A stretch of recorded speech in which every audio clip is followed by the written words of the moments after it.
तो मेरे दोस्त का मेरी ज़िंदगी से चले जाना, मेरे भाइयों का मुझे घर से निकाल देना, मेरी खाला जिन्हें मैं अपनी अम्मी समझता था उन्होंने भी मुझे घर से निकाल दिया। मेरे पास कोई जगह नहीं बची थी तो मैं एक छोटे से इलाके में अम्मी को लेके शिफ्ट हो गया। एक कमरे का मकान, टिन की छतें और गर्मियों के दिन।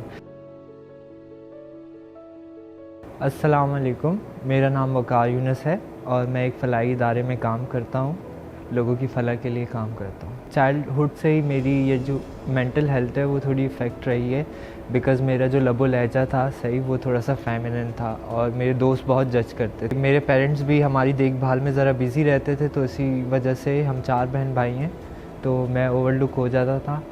और जब मेरे फादर के गुज़रने के बाद 2007 में सही, तो मैं इमेच्योर था, तो मुझे चीज़ों का अंदाज़ा नहीं था, तो आई वाज़ वेरी स्मूथ। जब मैं कॉलेज और यूनिवर्सिटी में आया तो स्टडी का प्रेशर बहुत ज़्यादा होता था, सही पेरेंट्स के मयार के मुताबिक भी हमें उतरना पड़ता था।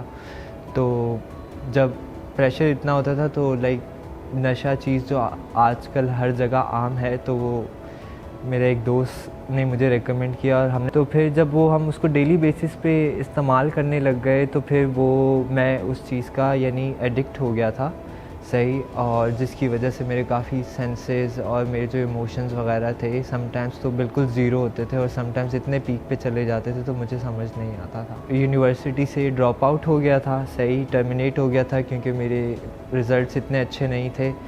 और फिर मैंने स्टडीज़ छोड़ के उस चीज़ को कंटिन्यू किया। तो मैंने पहली बार जब नशा छोड़ा था तो फिर मुझे मेरी माशाल्लाह से जॉब हो गई थी फैक्ट्री में एज़ अ लेबर। तो मैंने भी वहाँ भी 2.5 साल काम किया और जब ज़्यादा पैसा आता है तो इंसान का दिमाग कुछ ज़्यादा ही खुश हो जाता सही। तो फिर मुझे दोबारा से ट्रिगर्स हुए और मैंने उसी नशावर चीज़ का इस्तेमाल किया जो कि मुझे एक अलग ही जोन में ले गया था। जब मैंने अपनी अम्मी को हारते हुए देखा तो मुझसे उनकी हार बर्दाश्त नहीं हुई, तो मैंने डिसाइड किया कि मुझे अब ज़िंदगी में अपने अच्छे के लिए कोई चेंज लाना चाहिए। फिर मेरी अम्मी मुझे रिहैब लेके गई। मुझे ऐसे भी मौके मिले जहाँ मैं रिहैब से जा सकता था, लेकिन कंटिन्यूसली जब तक मैं रिहैब में था तो मेरी अम्मी की आंखों में आंसू थे सही। इसी वजह से वो चीज़ मुझे रोके रखी हुई थी। मेरा फ्रेंड जो है वो एक इदारे से भी मुंसलिक है जो कि मेंटल हेल्थ सही और काउंसलिंग पे बहुत अच्छे से काम कर रहा है। तो मैं उस इदारे गया और फिर मुझे पता चला साइकोलॉजिस्ट भी लोग होते हैं जो कि मेंटली हेल्थ पे काम करते हैं। मेंटल हेल्थ भी कोई चीज़ होती है सही, अगर आप मेंटली तौर पे बेहतर नहीं हैं तो आप किसी भी काम को अच्छे से अंजाम नहीं दे सकते।